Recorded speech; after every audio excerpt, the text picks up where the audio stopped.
I was supposed to bloody do something to fucking Instagram and I didn't. Hi, this is a great way to start 2026. This is the Art of Rock, and I think we're streaming. Um, uh, Firstly and foremost, I want to thank the Tongva people for being the rightful traditional landowners of Los Angeles. And hello from the Art of Rock. Every fucking Saturday, whatever today is, we come here. Wow, this is just fantastic. Am I actually? I really hate everything today. I just want to make it really abundantly clear. I hate everything today. Yeah, I see Um, it on YouTube. yeah, I know, but it's not the software I needed. I didn't open, so I get fucking God, Carl. There it is. Hey, stream started without you. Welcome. Hi everyone. How you doing? Here we go. I really have my shit together. Fuck you, 2026. Fuck you hard. We talk about writer's block eventually after I drink enough coffee and overcoming compositional bullshit and gear and stuff and tra la la la la. Every Saturday it's here at 9 a.m. Adam, welcome. On Angelspit's Twitch or Facebook or fuck Facebook or fuck them all. Or bloody YouTube there. This is made possible with Angelspit's Patreon, who are an incredible group of people who put up with my endless amounts of cafafery. And I thank them and I give them free shit. For example, Angelspit's new album. I think I think right, thank you. After this, oh yeah, Wednesday nights, Vulture Culture. Oh yeah. Bam, wearing the t-shirt. If you want to know more about synths, it's the place to be. And there's a whole bunch of people in the chats who are great people to hang out with and also know a whole bunch about synths. Ladies and gentlemen, after this, we are going on over to MTV TV, which is now the official, the one, the only MTV TV or MTV, because MTV's gone, but MTV TV remains. We're going to stream there afterwards. And if you want to find your new favorite band, they are there. Find it out. Support underground bloody music. Boom, go. If you want to get involved, send them your shit. They've also got a Patreon. Go bloody give them money so we can keep it going. Razi, thank you for hosting. Hey, you're welcome. Good to be here. Thank you for having a show. Thank you for everything. And here's a whole bunch of humans who might be joining us today. I don't know. Ivan and Diana, welcome. Ivan and Brett's stuff is in there. Okay, here we go. I want to start with a fun one. Actually, let's talk about this steam pipe. So I did a stream yesterday with the steam pipe. Pleasure, Diana. And it's such a weird synth.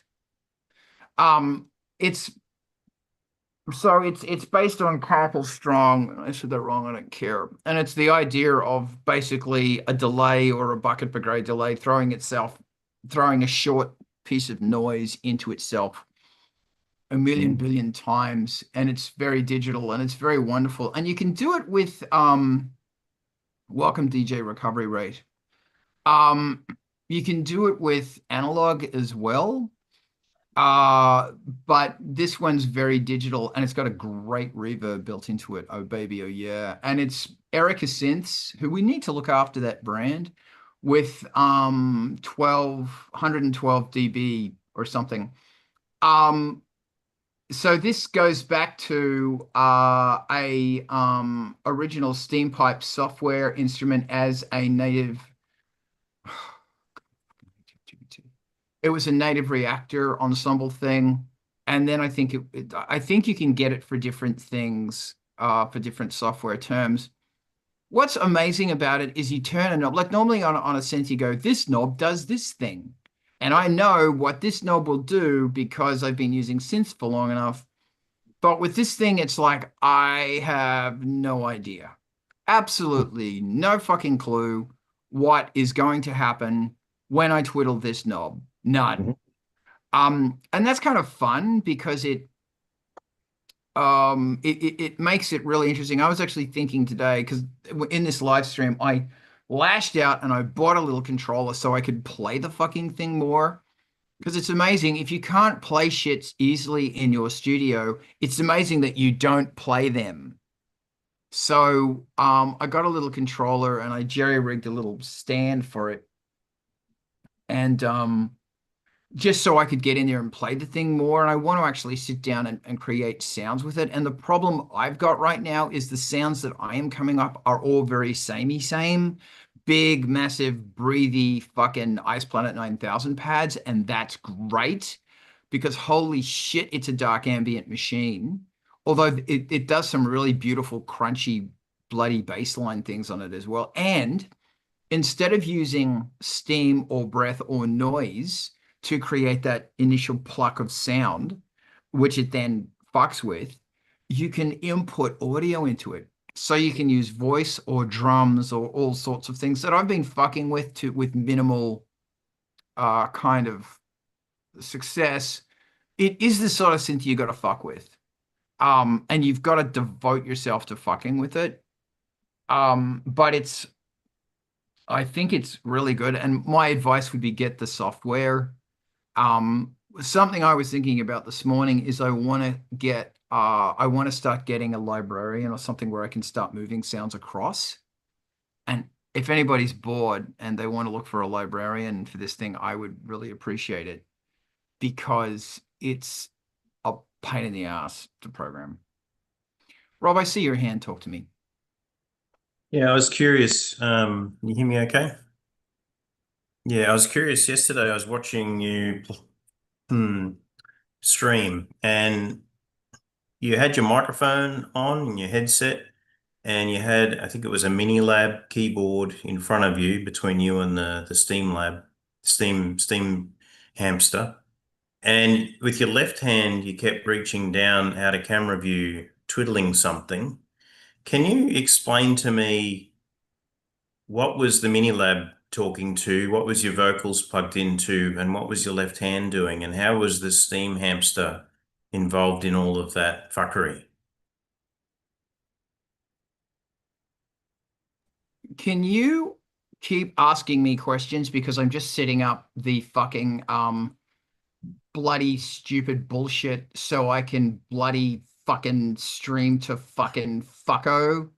Yeah, I'll explain a little bit more of what I saw in the video yesterday. It was clearly a experiment stream because I saw interesting facial expressions throughout the event where it was a surprise event and there was some hysteretic reverberation events.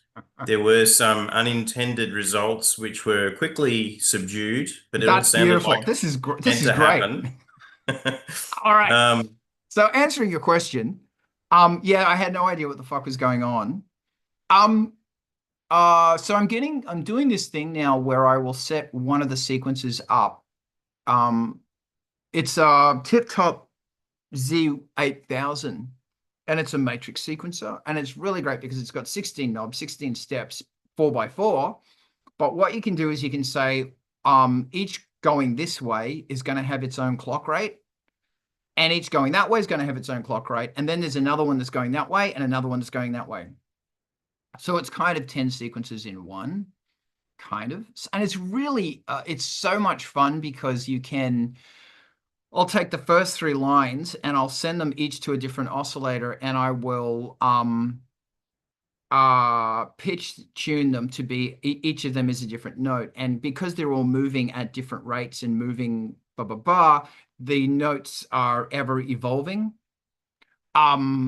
is that 10 CV out or is it MIDI? What is it? 10 CV out. They're all CVs, yeah. Wow. And the great thing about it, because it's analog, is it's not perfectly tuned. Unless I go through a quantizer, then it is perfectly tuned.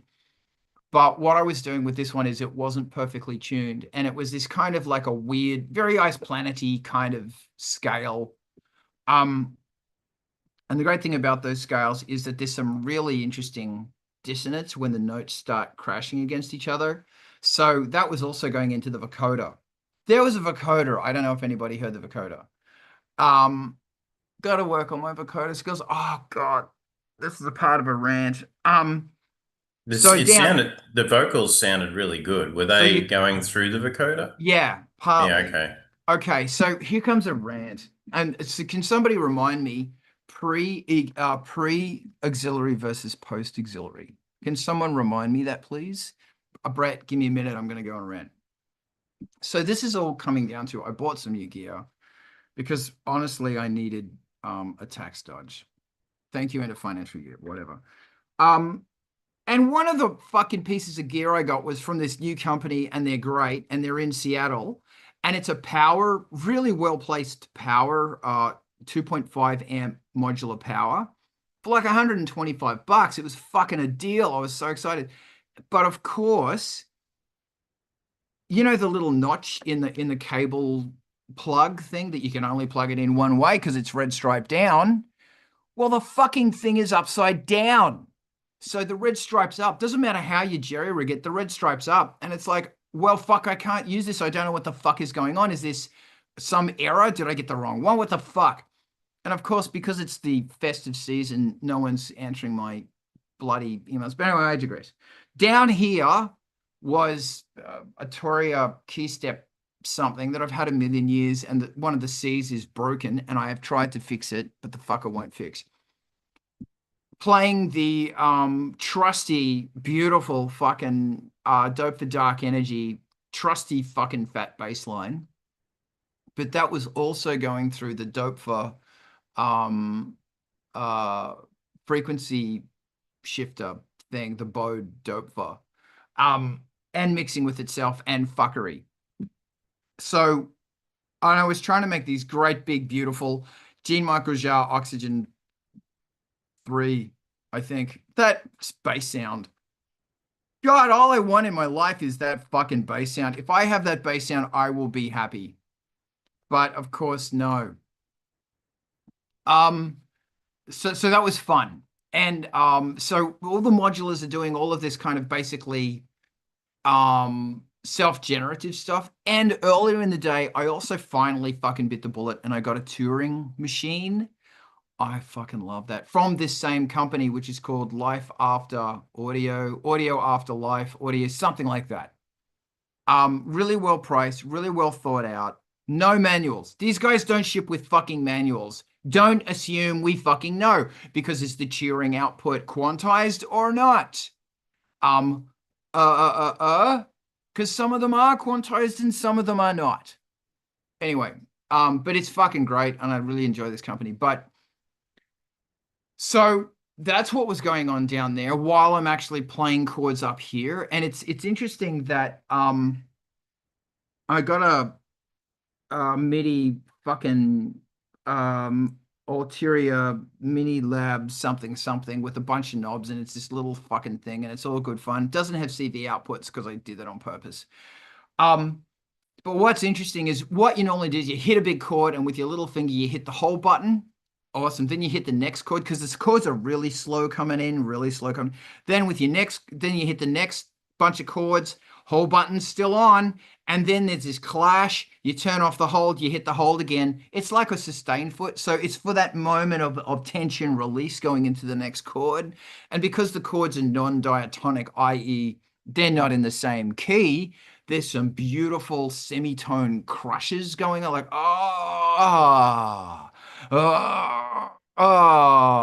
you know, it's like that. What the fuck is that? What is this Lifeforms thing? Anyway. Yeah, I was trying to find what you were talking about there and added it to chat just to see if that was it. No, that's not it. What was I talking about? You're you mentioned something. Audio after life after. Yeah, you're using the Mini Lab to change chords, and you're using thanks. the ribbon. Thank you.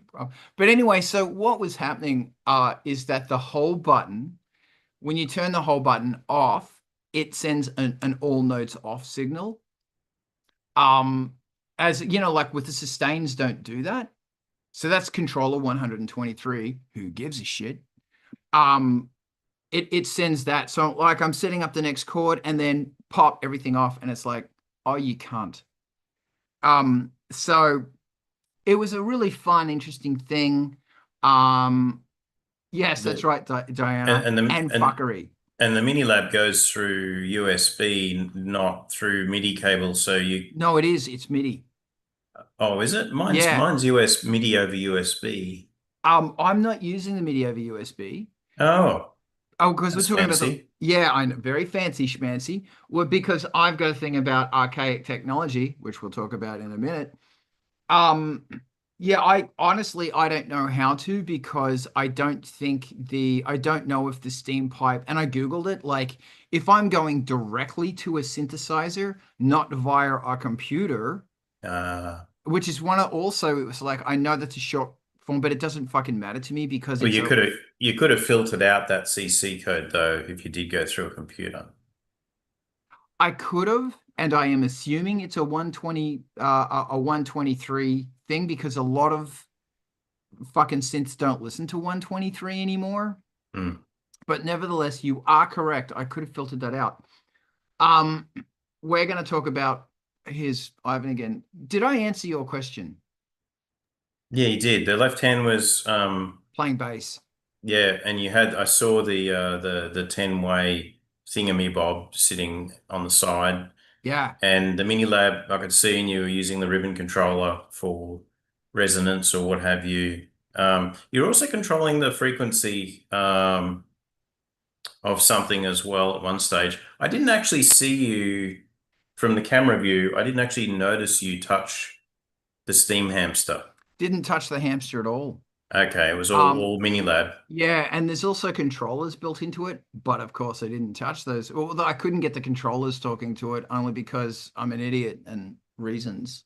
And I saw the sperm going up on the digital Yeah, display, little and I sperms. thought they were down originally, and then they went up. It was very Yeah, I know. confusing. Those sperms, are they going up? Are they shooting up or are they shooting down? I don't know. Little bastards. Oh, I know.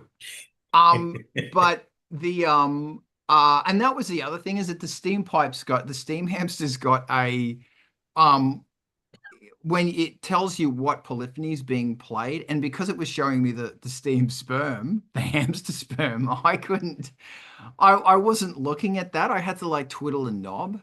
And then if you twiddle a knob on the steam pipe, it's like, what the fuck? It just sounds gone out the window because now it's something completely fucking different because you twiddled a knob and nobody knows what the fuck's going on, which is one of the great things about it. So what is the display for? Is it just to look cool? It's just to look cool. I figured so. Yeah. And apparently there's another I want to turn it off because and you can turn it off because I'm a bastard. And also there is a whole bunch of info. Like if you twiddle knobs, it will tell you what you're twiddling. Like if you're sending a controller to it, it'll say, "Oh, you're hitting this controller, which is changing these things." And reasons. Yeah, but the main controller that I was using was controller one, which is the slidey bendy thing, and that goes to it pulls the it's kind of like a high pass, so it makes it sound like it's overblowing and it throws it into the reverb. Because normally the reverb amount's like 25 on that sound in particular, because I set it up like that. And my God, the reverb is so fucking insane on that device. But when you bring up the controller one, it breathes, it overblows and throws it into reverb. And that's great because then, and it's a send too. It's not reverb volume, it's the send. So you can go blow, blow, blow, take your hands off, drop it. Doesn't matter because it's sent to reverb now. You can turn it back on and then play a note and bring it back in. Pre-ox and post-ox. Yeah, I'll talk about that in a second. I want to, Brett, thank you for reminding me though. Brett, what's going on in your amazing brain? So while I was listening to you yesterday, and I'm approaching this as someone who doesn't fully understand this. So forgive me if I'm off, but so I've heard you talk about these bucket brigades and whatnot in the past, and there was a quality that I heard that I really wanted to grab. I'm going to use the term hallucinogenic, where the I know sound exactly what you're was talking going about. into it, but it was those short bursts you're talking about, but they're being modified Yeah, as trippy as fuck. yeah, yeah. Okay, so ladies and gentlemen, here comes rant number 2. The short answer is that was the Chaos Pad. And I spent the last 3 days because I've got so many friends in LA who like going, "Hey Carl, why don't you come out with us?" Although Dan did, and thank you, Dan, but no one else did. Fuck yes. And it was raining. So I didn't go anywhere.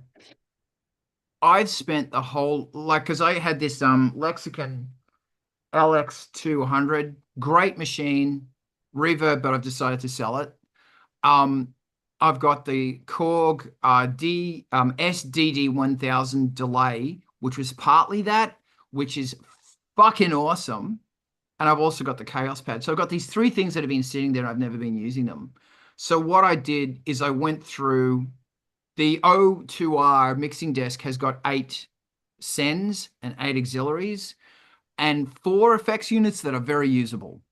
So what I've done is I'm only going to use 2 of those effects units. I didn't think it had a FYI, Rob. The gated reverb is not fucking bad at all. And I was only going to be using the Lexicon for the gated reverb, and the O2R is better. The mixing desk is better.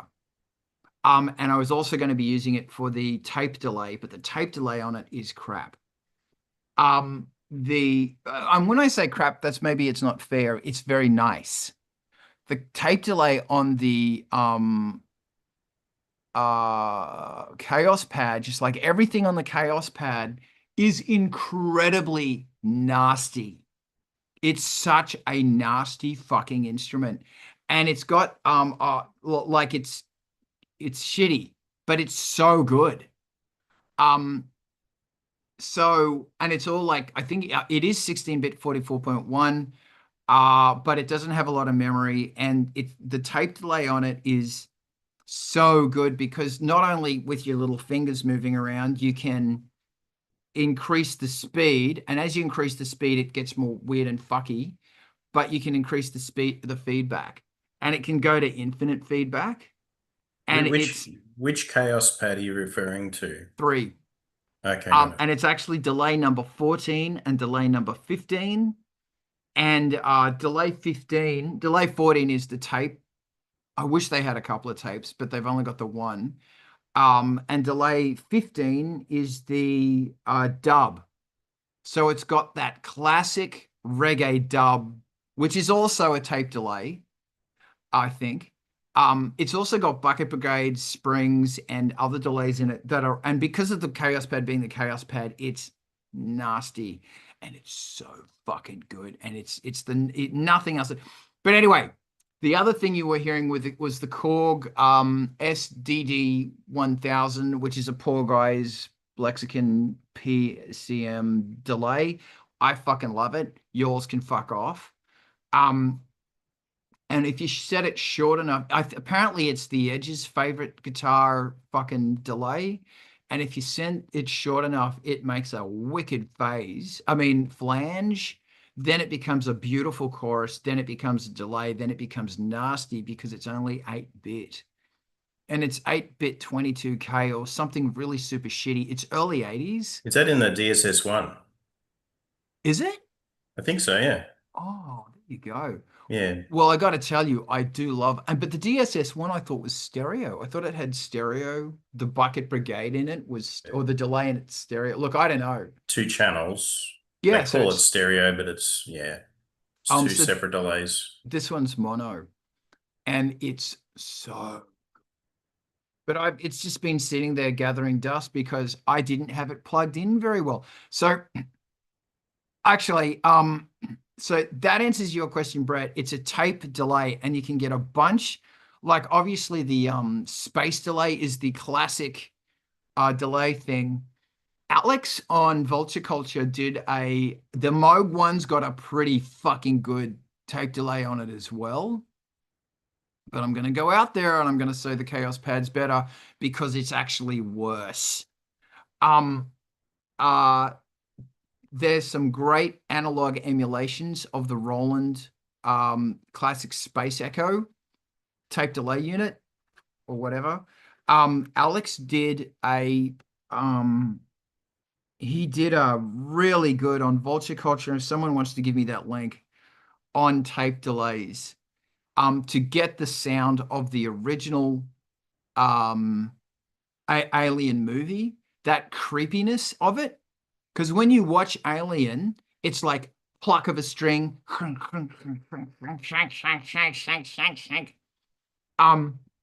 And what's really interesting is that it sounds like it's very archaic digital, but I'm pretty sure that's a tape delay. But watch Alex's video, and if somebody wants to Google Alex Vulture Culture tape delay Alien, it's really, really fucking good. And I left watching that, because normally you watch a YouTube thing and it's what the fuck's next. I watched that like I do with a lot of the Vulture Culture stuff. I watched it and I went, I have to play with my gear right the fuck now. I actually turned off the internet and I played with my fucking gear. So tape delay, it's the tits. Go get you some. Do yourself a favor. Jonesy was playing those notes like Frank plays your synth. Don't let the cat play the synth. I'm going to get back to pre versus post very shortly. Rezi, I need to hear what's going on in your brain. Man, it was a while ago when I wanted to jump in, and I've veered pretty far from it. And also, I thought Brett was going to ask directly about your steam pipe situation there, but were we even talking about that yet? The Erica Synths steam pipe? It seems like it got mentioned in passing. Yes, we fucking talked about it. I don't know. It's just like blah blah blah synthesizer. Fuck you. Who the hell knows about these things? Ask me. Oh, thank you, Brett. Ask me some questions so I can not answer them because I'm just such a prick. Well, I don't know if we wanted to get deeper into what that is, but I was curious. Since you mentioned that it used to be a reactor ensemble and that's where it came from, I was thinking of a couple of other ensembles. And that was, I think, around the time when Reactor had the editable ensembles that you could go into it and, modular style rewire even the fully interfaced packages, like you'd go in and you edit it and in the environment and change stuff. And I remembered a couple, but the one thing that came up is the basic thing that we're emulating here, back to in the physical domain with the physical modeling synth is, like when you clap in a room and you've got two bare walls or the floor and the ceiling and it goes zing. If you make an impulse and the echoes are close enough, you get an actual tone. And I didn't realize it, but the reference is the Karplus-Strong synthesis is the digital version of that. It's not just the synthesis technique. And in there, I just found their paper and I started skimming it. I give you my blessings to go on a rant about this because no one can explain this like you can with clarity. So please tell us what it means. Yeah, definitely. Well, the physical world of like hitting a drum or plucking a string or going in a room where there's an echo, like these are all the kinds of things that we can do and capture. But Karplus-Strong had a paper where they developed some algorithms for doing it in digital. And that's where we got the name from. And I didn't realize that was the distinction until now. And I did take a look at the paper, which, man, if you want to hear blah, blah, blah, there's some. But it's a simple technique where you excite a resonant chamber or an echoing chamber, and it makes a tone. If the chamber is smaller, the echoes are tighter. If the chamber is slightly larger, the echoes are lower, so you can get pitches. And doing that with a regular old room would be impossible because you can't move the walls as easily unless you're, building something incredible like the trash compactor in Star Wars. Or any other trash compactor that you may be stuck in, let's just say. If you moved those walls, you could get the pitches to change. But doing that in an analog sense where the bucket brigade delays hold the sound and feed it back into the input at a certain rate, those tend to do tones when you do that little looping thing. So you can put an impulse in with a clap or a burst and echo that thing around as it reverberates at a certain speed and you get a pitch. And this is related to granular synthesis. It's related to certainly sampling. It's sort of the grandfather technology of some of those looping a small wave kinds of other synthesis things. And on top of that, like there's a whole bunch of variations once you get that little impulse into an echoing thing, where changing what goes into it and changing the size and resonant characteristics and sticking different physics in the pipe itself, like different kinds of gas or different densities of atmosphere in it, so you can use your imagination there. And one of the things that's fun about these is the visualizers that you can get on some of them.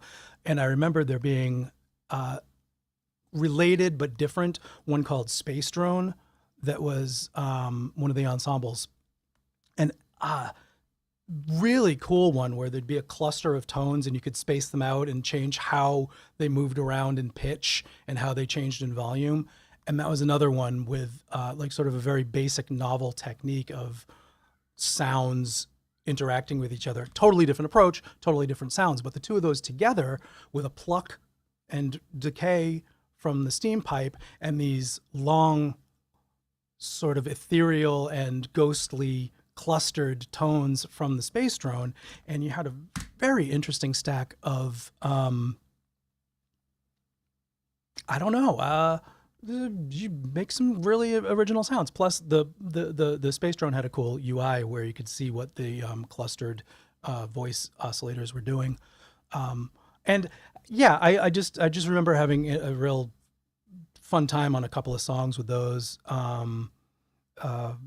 Scrapey, physical, interesting, naturalistic but ethereal sounds coming out the other end. I think that's about it. So it touches on how we got there from the physical world to the digital emulations, plus the nostalgia of these older devices, which I know we want to talk about later too. That's that. Thank you very much. I really appreciate it. There was some great rants in there, man. And that's again what's crazy about the Karplus-Strong thing is that I have no idea what I'm doing. None. And can someone, you guys are great, can someone find out if the steam pipe has got librarians or if there's fucking sounds for it that I can just steal because I fucking, it's I've been great. looking, Carl. I've not seen one yet. Fuck the revolution. But thank you, Brett.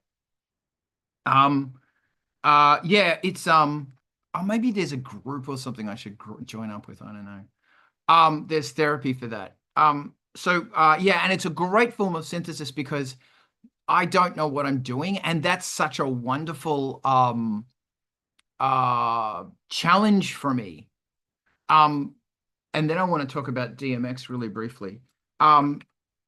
Also, I will say, so there's this company called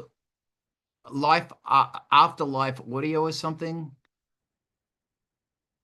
After Latter Audio. They're from Seattle. They're a new company. It's very reasonably priced for modular stuff. I was thinking maybe, hey, if you want to support someone, go do it. Perfect Circuit's got them, I think. Detroit Modular's got them. All very cheap, all very usable, all very analog. All very yeah. Rob, tell me about your brain. It doesn't work anymore. But what I will say is I've discovered that effect by accident. And I've mentioned it, I don't know, maybe a year ago or so on this show. So what it was, and what Raziel explained to me is if you've got a chamber with plates on the end, and if you vary the distance between the plates, then you're varying the wavelength, and that will change the standing waves between two waves that are intersecting in the same location where your mic is. And so if you move the mic up and down, you can vary the amplitude of those standing waves depending on where you position the mic. And also something to remember is that in a chambered reverb room, the wave energy reduces. So if you have a high density material on the wall, then you'll get a cleaner wave reflection. If you have a softer material, some of that energy will get absorbed. So what that means is the amplitude of the first wave before it hits the wall is higher. It's a larger amplitude than the wave that's bouncing back. So what you'll get is you'll get a diminishing signal strength over time. So it'll fade to black, if you like. And that's normal. What I discovered was that you can intercept those waves and amplify those waves continuously. So there's no degradation of the signal amplitude. And the way that I managed to simulate this was my daughter and my son and myself all had our iPhones, and we're all on FaceTime in the same room, and we were perfectly quiet. It was a very highly reflective room. Didn't have much furniture. It had tiled floor, which has, very high density. Ceramic is high density, so you're going to have very good signal transmission. The walls were bare, and it was a very square, small room, and it happened to be in her apartment. And I said, and that echoed through the iPhones. And as the amplified signal came back out the speaker, on their phones, that went back in and went into the microphones of the other two phones, and then back out of the other two phones, and then it kept reverberating continuously. And so it didn't diminish because it kept amplifying the signal. And that created those hallucinogenic, trippy sounds. And what you could do is you could sustain that indefinitely, but one of us could move one of our phones a little bit further away, and that created a out of phase effect where it changed the tonality of the sound that you were hearing that was going back into that feedback loop. And so you were essentially playing with the characteristics of the resonation, because the standing wave is essentially a resonant frequency of that room. So when you change the distance between the walls, or in this case, it's actually the phones, you're varying the resonant frequency, and you're starting to stretch the signals away from each other, which creates a very metallic, psychedelic effect. And what I ended up doing was I used one phone with my Motive Shure microphone attachment on it, which is a stereo microphone on the iPhone. And I got my kids to do just one-to-one and vary it whilst I made sounds into their and very tiny little sharp attack, no sustain sounds.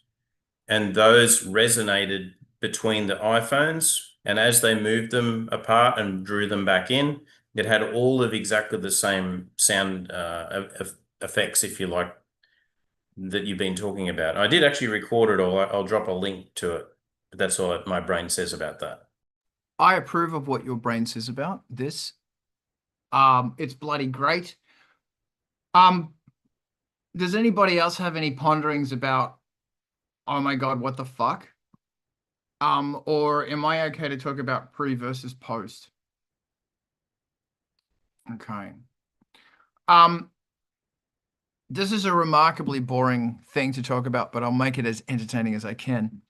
So I normally, when you're sending stuff out your auxiliaries in your desk to your gear, it's post fader, which means that if you turn up and turn down your fader, it will turn up and turn down the amount that is being sent to the effects unit. Normally, usually, sometimes. I have now set all of my offboard gear to pre-fader so that my faders can be down, and wherever the amount is set is being sent to, it won't be affected by the fader.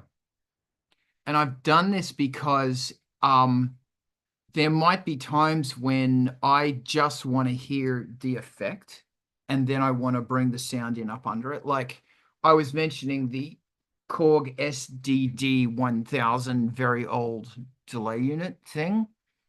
So you set that thing up to be some very super sexy flange thing, and then you slowly bring the actual volume up under it of the dry sound. Also, if you're using a vocoder, obviously you might not want the actual microphone itself coming through the vocoder so you can hear your raw voice as well. You're just hearing the voice going directly into the vocoder. Then what you might do is get that voice and send that directly into a massive reverb and or a massive delay and or a massive tape delay. So you're not hearing the voice. You're only hearing the big shimmer of the voice. Obviously, when I say the voice, I mean John Farnham. So that's been something I've been fuckering with, and it's very thanks, Rob. It's a lot of fun because it's more, getting in there with the mix and messing with the mix. And it's also good because it sends it post. You compress it and you do all that sort of shit. You compress it in EQ, and whenever it's really interesting on all of these effects, there's a high pass over all of them, like 150 or something, because I just don't want lows in the effects, and I'm also constantly on the sends pulling out 400. Always fucking pulling out 400 because that's where everything is fat and chunky. Razi, what are your thoughts about mixing discs? 2 questions. One being, is that on the Yamaha mixer that you've set these up? Yeah. And then 2, is there a pre-post button per channel so you have easy access to that, or is it a config page diving? It's a config page diving. This is my rant. If I have a mini tiny little one, that is a really good thing to have accessible on your channel strip, to be able to flip it between, because then you can also just, dump it with a on off button, but being able to visually ascertain if it's pre or post. So you can see, the little mixer button has a little gray part when it's up. Even if it doesn't illuminate, you can tell if it's in pre or post and get a beat on that, so that when you do your echo throw or your, full reverb send, already, if you have a lot of channels, you might have lost track. If you're only doing a couple things, this doesn't matter. But in a bigger mix, if you're doing a huge dub and you're really, really, really high on weed, you might want to be able to visually see what your pre's and posts are set to. And yeah, my mixer is like a couple of pages deep and there's no knob for it anyway. I have built some knobs and I've built some stateful visualizations of exactly that. But now I'm going to include pre and post in my visualization so that I will know. I think that's a really cool thing to be able to do. That is. Thank you for the idea. Because, and it's interesting that the thing that fucks me about mixing discs is, like, on an analog deck, that's like you said, it's a button. Boink, yeah. Right next to the fucking little bloody auxiliary knob. Yeah. Bam, right there. Not on a fucking digital. Oh, where is it on this? Oh, it's not there. I could swear my Mackie had 2 of them were pre-post and then 2 of them were fixed on the 4 auxes, and you could just see the switch. I think, if I recall right. Even like the old Behringer Euro discs. Look, I'll say it, they were great discs. Because it was a rip-off of the exact mixer I just referenced. Which, that's what they do. Bigger and cheaper. Thanks for. I said their name. And that's the thing about the fucking Yamaha. It's like, oh, here we go, dig, digital. And it's like, oh, it's not there on the Allen Heath, and it's not there on the fucking whatever. And on future brands of Yamaha, it's, oh, you'd think on the fucking, if I hit this, and this, there it is. No. Now we're putting it in the config menu or fucking something. Jesus Christ. Same with fucking my fucking, god damn it. Thank you, Razi. What do you want to swear at today, Rob? Nothing in particular. I just want to, because I don't have that problem. Because I've got the Mackie Onyx sitting on my table and it's got a send pre-post button in every strip. It's really handy. But I did notice when you streamed, Carl, that you were using your aux mixer settings of your faders. And I assumed that you were doing that because you had set up pre and post in the virtual track versus the live track, and you were switching on the aux mix fader settings between those two, which is a very complicated way of doing it, but it would achieve it. Yeah. Because here's the other thing is that it wasn't just going, because I was thinking, okay, well, during this track, during this period of the song, because it's fucking ambient music. And you know, when I'm talking about ambient music, you'd expect that I have a voice like this, and I'm very soothing in ambient music. But instead I'm fucking talking like this in ambient music. If I'm trying to achieve different states of mind and moods, perhaps what I will do is I will say in this part, I will start with a large and luscious reverb. But now what I will do is gently pull that reverb out and increase the amount of delay, so it is yielding more into my heart chakra. And now I feel a more amber color of my spiritual enlightenment. We're not carpenting modules here made out of wood or baking bread, Carl. Oh, no. I was making bread without flour in it, cunt. Anyway, and I also poured dolphin fat into it. But yeah. Hey, wow, the views just went down then. Yeasty. Yeah, I know.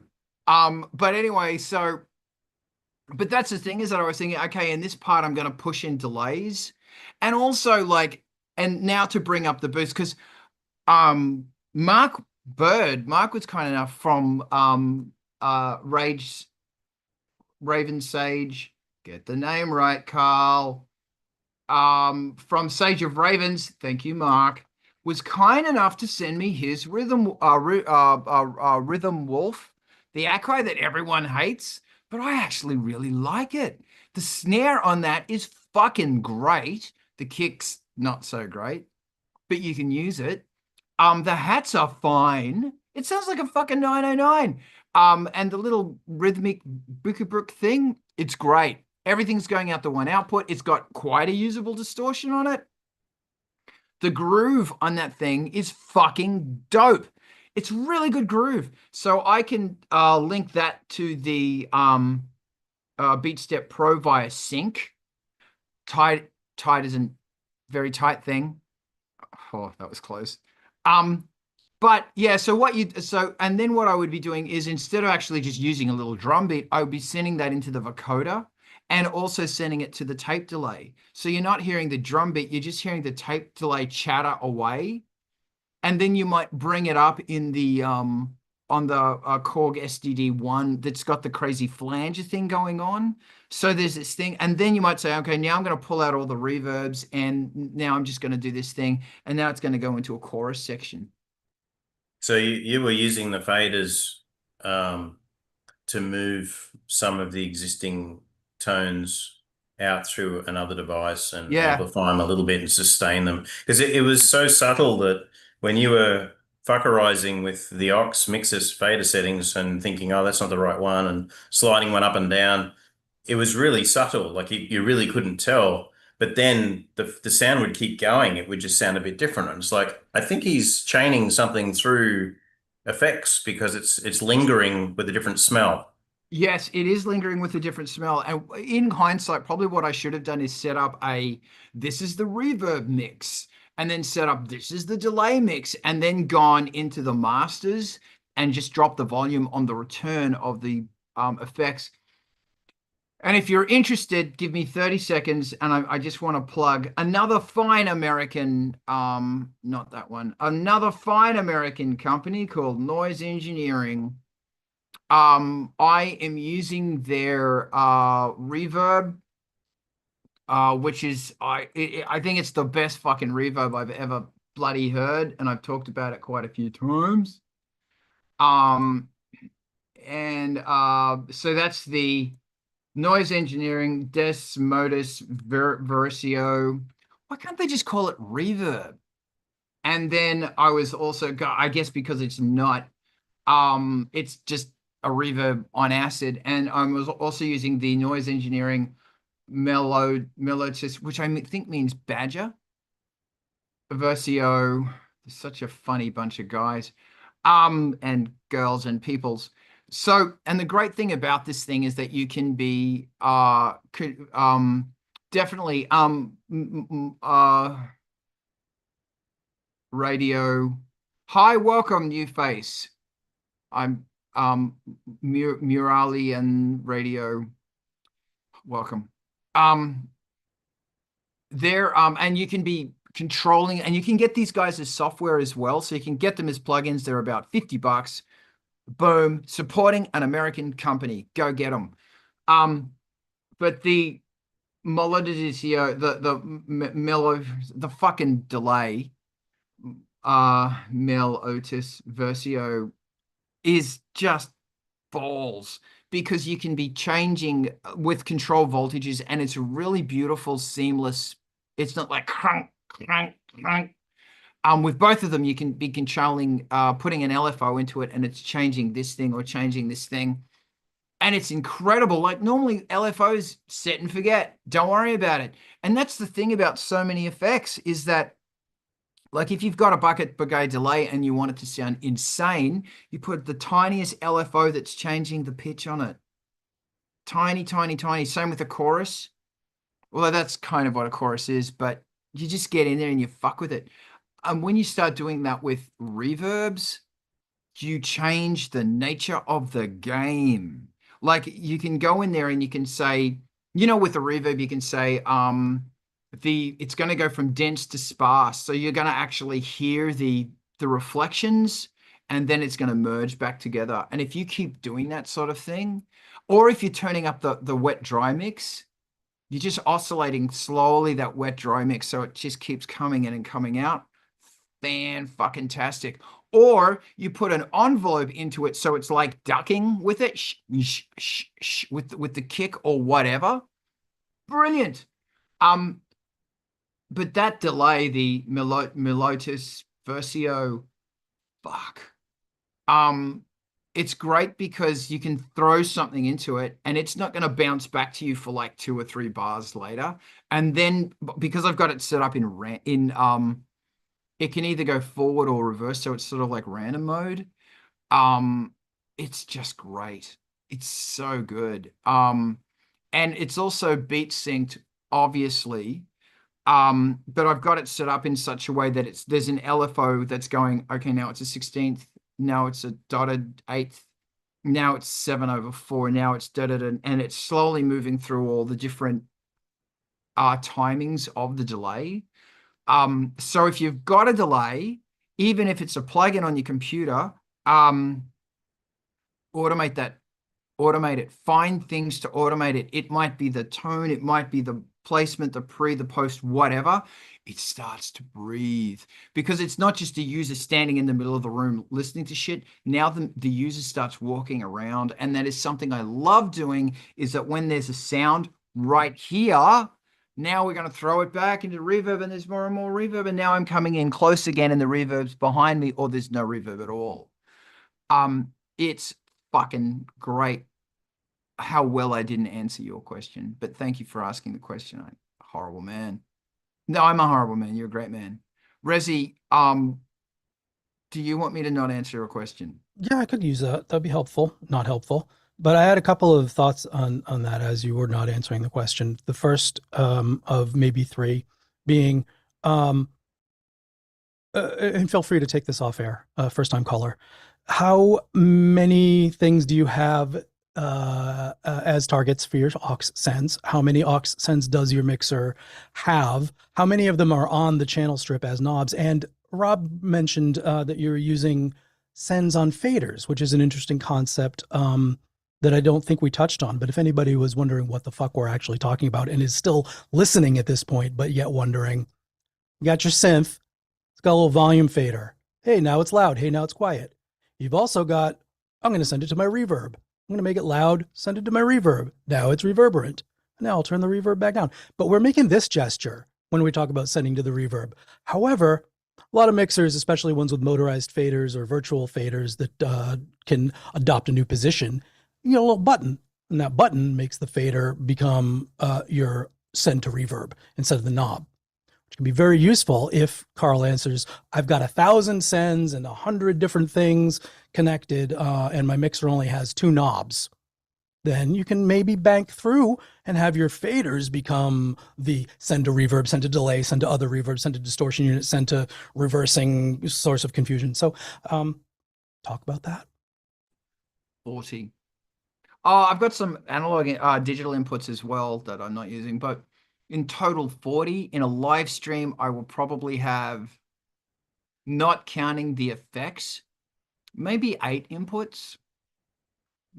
So sends and inputs returns. Oh, no.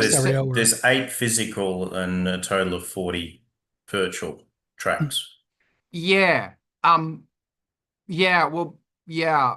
I'm specifically wondering how many things you actually have hooked up and are using as auxiliary sends for your synth channel.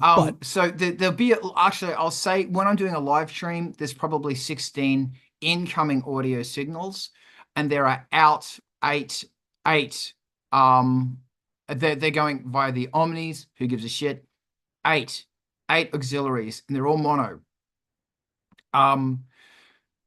And I find that works really well. And I was using probably all of them.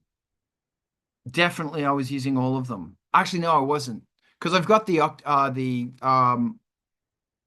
Kaos pad set up as stereo. Is there a fucking plug-in for this Kaos pad? Can you get a virtual Kaos pad? I've got it set up. You can? Mm-hmm. So it's an Android app, and it's an iPhone app too, I think. Can you get it as a VST? Don't think so. I haven't seen it. See, this is oh my fucking God. Hold on. This is good. So this, ladies, look, you notice Carl's off on Carl's going to go shopping right now, so we'll So this is why you hold on to old fucking phones. Because even if you don't have, you set up your phone to be the bullshit lexicon reverb plugin that you got for $20, or the fucking Kaos pad. How much is it? I think it's on the Android. It's not on my iPhone. Okay. And I don't recall how much it is, but I put it on my Chromebook with the touchscreen. I literally just bought Korg's Kaos pad as a VST for Windows to plug straight into FL Studio. And okay, can you please let me link? Yep, it's actually already in the chat. Oh, that was you. Okay, good on you. Thank you very much. All right, there it is. Thank you. Back to rant 1. Thank you, Brett. Thank you, Rob. Thank you, Razi. Is that the get yourself a phone that is a piece of shit no one cares about anymore. Stick that thing. Oh, that's yes. And use the input and output feature of it. Look at you, Brett. 2 steps ahead of the game, mate. Use them as fucking delays and reverbs. So, because iPhones and Androids have really good processing on them, and they can handle massive, beautiful reverbs. Fuck. Anyway, so, and then you can be really clever and fucking put Velcro on the back and stick it, because they're kind of almost 90. They'll fit in a 3U, long ways or short, whatever. Line them up. Yeah, they double as OBS cameras. Thank you. They sure do. Good point. Thank you, OBS Ninja. So that once again didn't answer, but Kaos pad, man, I'm telling you, get a Kaos pad. They're bloody awesome. Larry, welcome. I'm looking at everybody who's now left again in fucking Instagram. Yeah, so that's what I think, because I'm just such an opinionated yob. One thing also that I've got a whole bunch of DMX lights, and they were sitting in cupboards. So I set them up on the modular. So, because I was actually going to buy more DMX lights and reasons. Then I realized I've already owned them. So they're set up, boom, boom, boom. Lighting.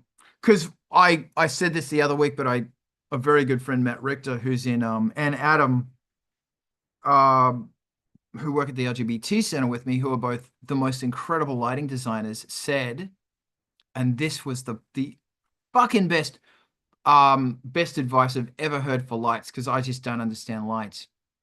Do the background, focus on the background, and then add just a little bit for the front. And I never knew that, and it's like, wow. And that's kind of like, you can kind of like change that into audio talk as well. There you go.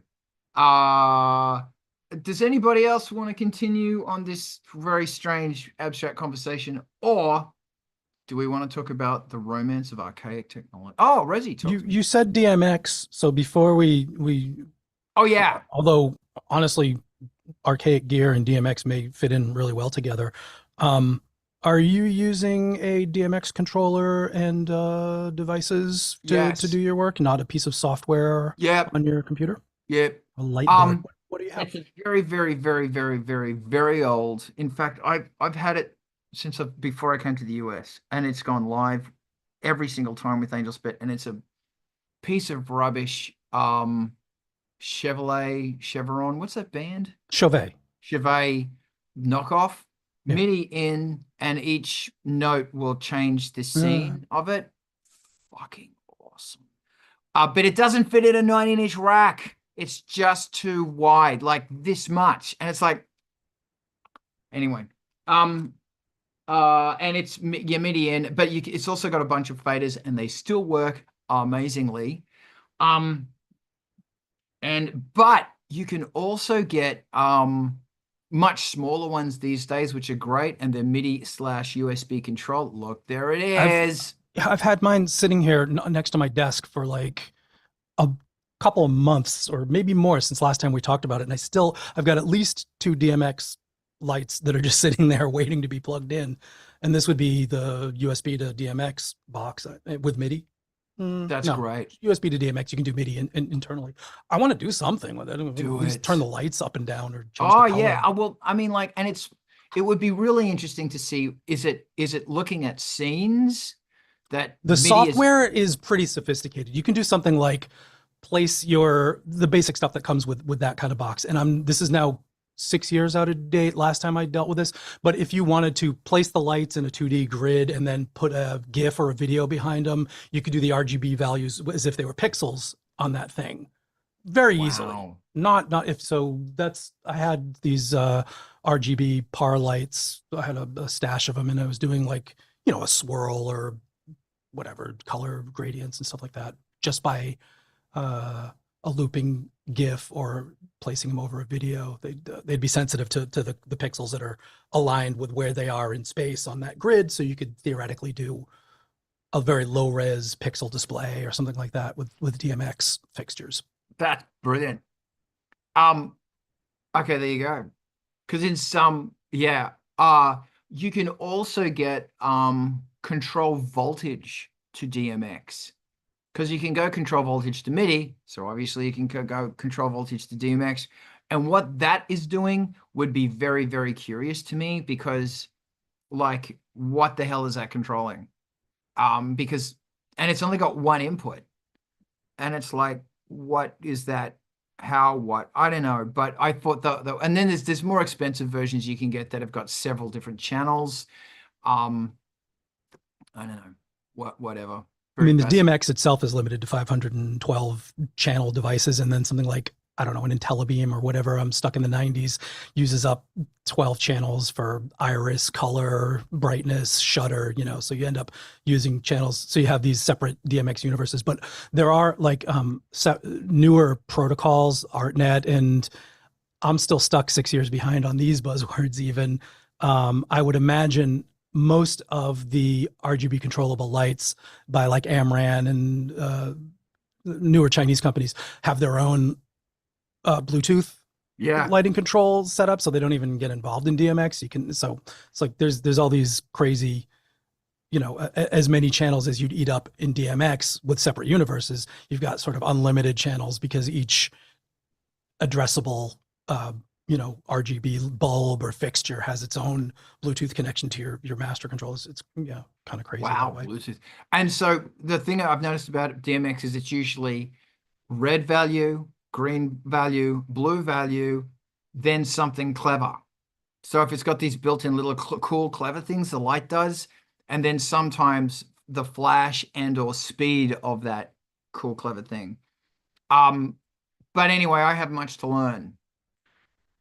Rob. Yeah, I'll confuse you by telling you about a project that I had a couple of years ago. I had, let me think which synth it was. It might have been the DW8000 or the 6000, and I did not have the twiddly knob box that usually sells really expensively, like it's $400, $500, $600 just for a twiddly knob box just for that synth. It was worth more than the synth itself, and I thought that's dumb. So I went and bought a aging DMX control board with 32 faders on it, with all of the gizmotron for the scenes and everything on it.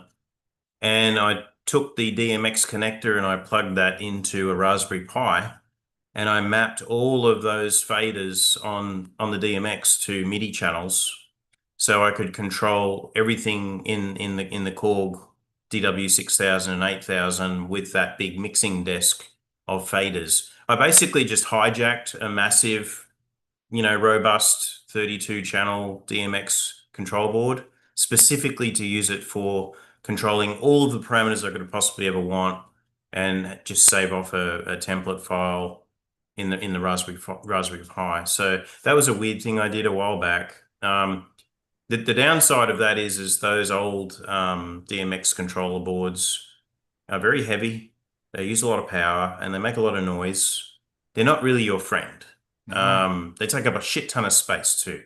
So those are kind of the downsides, but it was still heaps cheaper and more interesting and more powerful than buying the PG programmer for the Korg DW8000.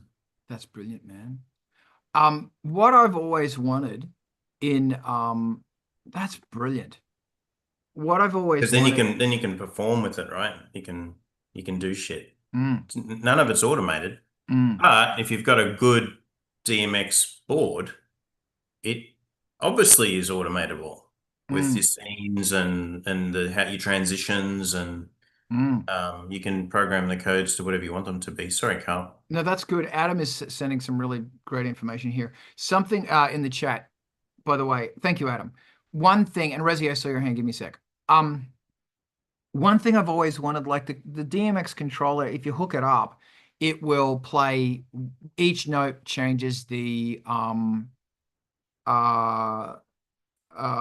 it changes the scene. And I programmed like 100 and something fucking scenes that are all flashy Angelspit stuff.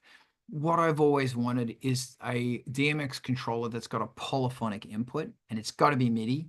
Oh no, I could use a USB, where it will say each 5 octaves, each octave broadcasts to a channel group. And then you might say, well, the notes change the scene or the colors or the something. So you could be playing and it's moving, all the DMX lighting is changing as you play polyphonically, as opposed to. So you can do all of that now, and people do that. That's great. But it's very complicated. They use Unreal Game Engine. That's what deadmau5 uses for all these concerts.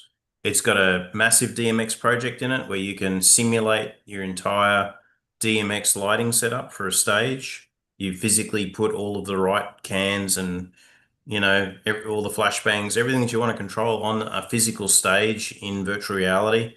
And then you have all the logic of joining all the logic together.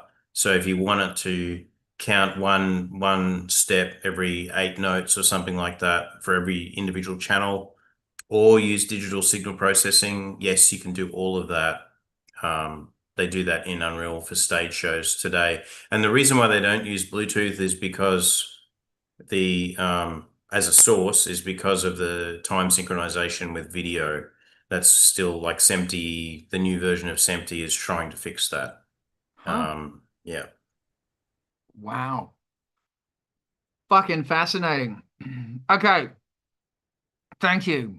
Okay, so this is a nice area if we want to smush over to the smush.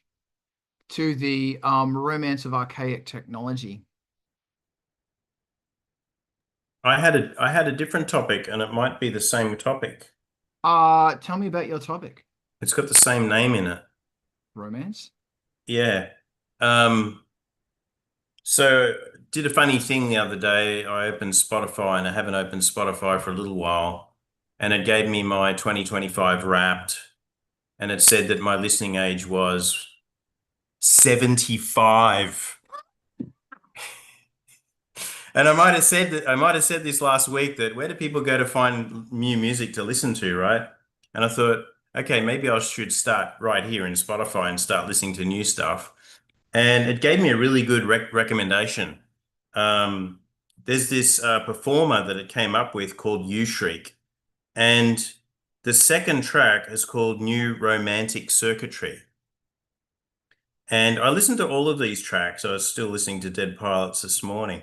And I was listening to New Romantic Circuitry, and it struck me that this wacky composer and artist, I don't know who this guy is, he did really good job of synth, new wave kind of synth, as well as it really has that 80s vibe to it. And I'm curious as to what instruments were the driving force, because there's such a scattering of instruments throughout it. And what were the key effects? And the composition is actually quite remarkable. It transitions through different phases where different instruments are either front and center or they're supporting. And I think that's unique, because most people have the first instrument driving all the way through. But in many cases, I found that the guitar was an accompaniment in some sections, but then it was front and center for other sections. And I was curious, Raz, yeah, what was the key poke in the head that you had that made you create that track? And how did you go about composing it? Because it's got a lot of skill and a lot of variation in there, which would have taken a long time to make it. Well, first off, go on.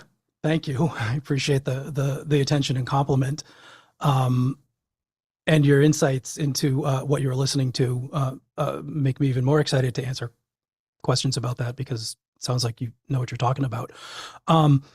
The sort of if there was a trick, and pulling back the curtain on it, it's original instruments from the period. That's simple math. Is the signature hook from that is Memory Moog and Pro One. So the Memory Moog is 6 minis in a box under MIDI control, and it's a beast, and it's sloppy, and it doesn't behave well, but it's massive. But it also doesn't have velocity sense. Same with the Pro One. So we've got two synths: the signature, the intro, the main top line hook, and this is the impetus probably for that song, was that tone. How to get something that has a little bit of expression and groove out of a synth that doesn't respond to velocity when you're hitting those notes. So we put it on the grid. Then there's knobs. So you've got, a little bit of the traditional thing. You put your envelope to filter. So there's a little bit more of a brightness on certain notes. And, so the expression came through that. The vintageness came from, it's a long time ago, so it wasn't far from the 90s. And the inspirations are definitely, if it's not obvious, there was a lot of future pop kind of stuff going on at the time, and that's all over that song for obvious reasons. That was a really exciting time to be writing big synth forward, anthemic, dance floor intended, compositions. But as far as I don't remember the process of composing that one. I do know that I will credit my bandmate JL with being much more focused on melody and understanding what the harmonic progression was doing, and also encouraging how to diverge from your tonal center and get back to it. Whether he, said, "Oh, to go to this chord," he did that a lot too. But just his presence as a bandmate at the time was a big influence on that.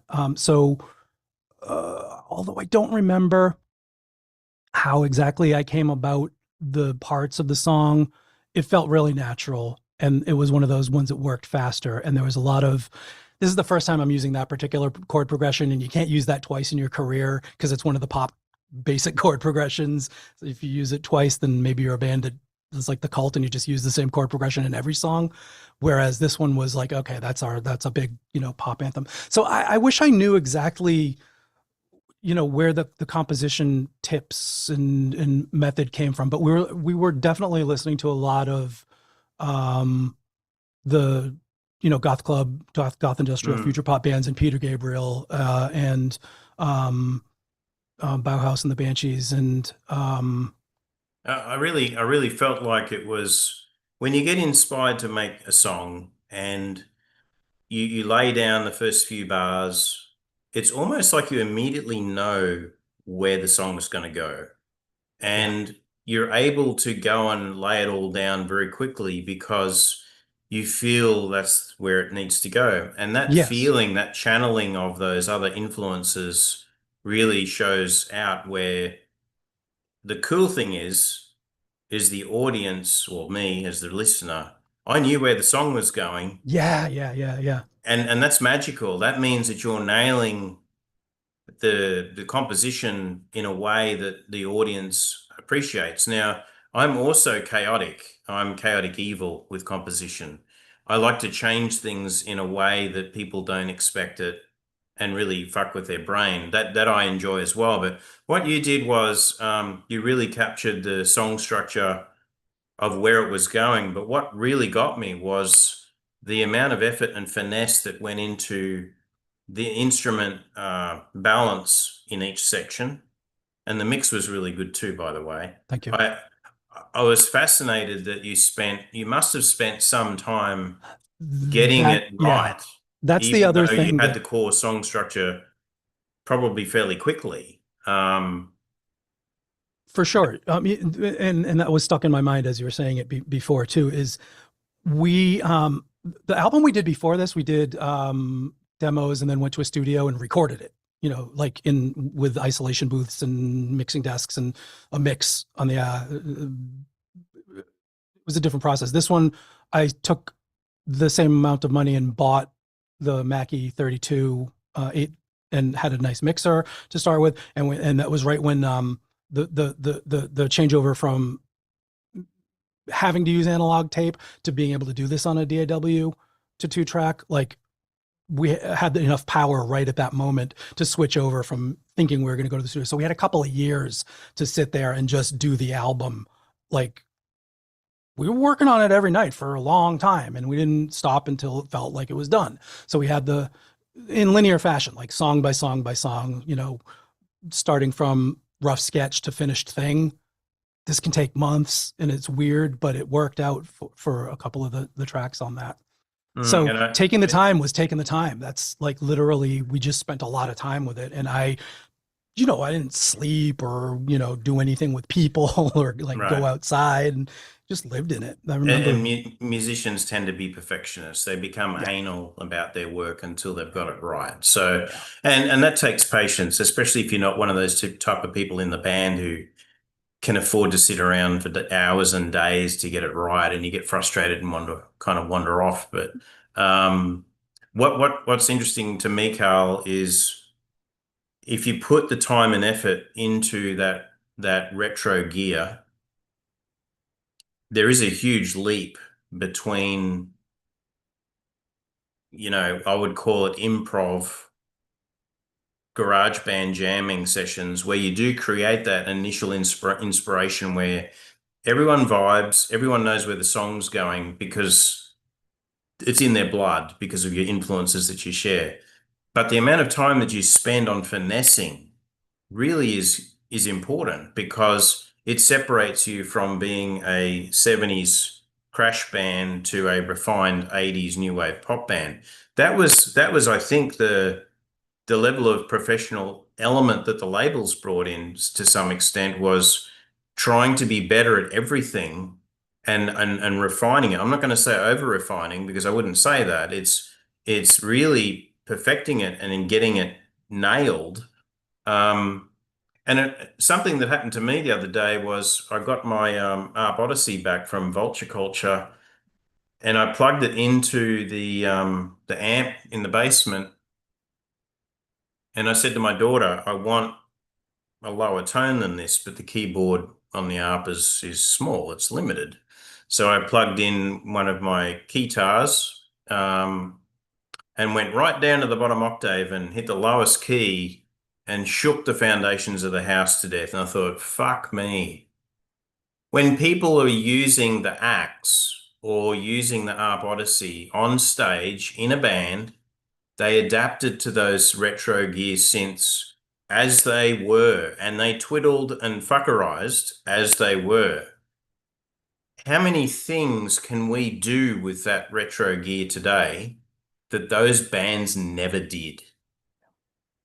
That's what got me thinking about the ability to finesse and nurture and massage the instruments to get them to a perfect point, because there's probably a lot of artists out there who hit that low note and said, like Carl said, I didn't get the bass note that I was looking for, like on Oxygen. So you got to ask yourself, why is that? Is it a limitation of the instrument, or is it a limitation of the physical keyboard with, I can only go down an octave on this one switch? What's stopping me from going lower? I want to jump in before Carl, I'll hand it back to you in a sec, but the sort of topic that Carl was introducing of nostalgia and archaic gear, one of the things that you're hitting on is the limitations of the instrument is one dimension. The way that the interface is designed to be playable and creative is another dimension, and the amount of time that you're willing to nerd out and spend, and pour your creative effort and time into becoming a virtuosic, maybe, but at least, capable on the controls of the instrument and the voice range that it has. All of these these features were in a different breadth, width, like dimension. There was less space to fuck around with these things. You could learn an instrument and know most of what it could do, and with a lifetime of discovery left for the edge cases, but you'd hit that 90% of everything it can do. So the instruments that have knobs on the front panel, like the Pro One and the Memory Moog, lend themselves to becoming capable at operating the thing and getting nuance and performance and artistic intent out of the interaction between you and the synth. And that's not necessarily better than, I called up a patch and it was fucking perfect and it shook the house and I did not edit it and I was inspired by it and this whole track is based on that. Both of those are equally valid. But if you're going to spend a whole career and not have to buy something on Reverb every 3 months, sticking with gear that has these limitations, the archaic gear that has a knob for a function rather than a menu to dive through, that's a way to go anyway. So, there's something to it. And I think you're hearing a lot of that in that particular track also, is I had between those two particular synths. And yeah, enough said. I mean, that's part of the charm of those old instruments and part of why they're great. Yeah, dude. And also great track, Razi. Fucking Thank you. Anthem, man. Appreciate that. So I two things. Firstly, I will be referencing Devo. Reverb did a really interesting video about the use of a Moog Prodigy, I think, in one of the tracks, and how Devo would get shit out of synthesizers that was ridiculous. And it involved doing this, then doing this. Like really it was a fucking sport to get the sound that they got. And that shit, I believe, was played live. It wasn't sequenced. It was played live, which is another interesting thing. Batting back to what you're saying, I think that the experimentation in synthesizers has gone in myself, and it is, I'm speaking for myself, and it is something that I am trying so hard to get back. Hence, I am doing these streams. Hence, I am fucking with the thing, Steam Pipe, Steam Hamster. Steam Hamster. Thank you. Because my problem is I have got to know this narrow bandwidth of this massive amount of synth can do very passionately, and I'm not pushing beyond it. I've said it before that I can't get, funny you mentioned the ARP Odyssey, because I can't get the same gnarliness out of the Moog 1 as I can on the ARP Odyssey. I mean, vice versa, that the Moog 1 does not have, same with the Voyager. Actually, maybe the Voyager is, but if I can get it out of the Voyager, I can get it out of the fucking Moog 1. But nothing can do it like the K2000. What I'm saying is that I need to constantly be pushing my thing. And that's why I guess I'm always listening to 80s music, because like I can listen to modern music and I can say, I know exactly what that is. I know exactly what they're trying to do, and it's boring as fuck. And there's not, I mean, it's great and it's effective, but it's not like Devo absolutely towing the line with punk. And maybe that's why we like Two Dog Park and fucking Downward Spiral and that other one, because it's like, and it's towing the line. Although Devo didn't tow the line, they went right the fuck over the line. And you know, you mentioned the Odyssey, and when you say ARP Odyssey, of course, and I just forgot the name of the fucking band. Jesus Christ. The dude, the man, Ultravox, the guy in Ultravox who and he was a violin player, but he tried to make the Odyssey sound like a violin. And that's why every time you hear one of those guys, his solos, because I think he also, even when John Fox left Ultravox, he kept working with John Fox, I think. Just to create fucking crazy shit.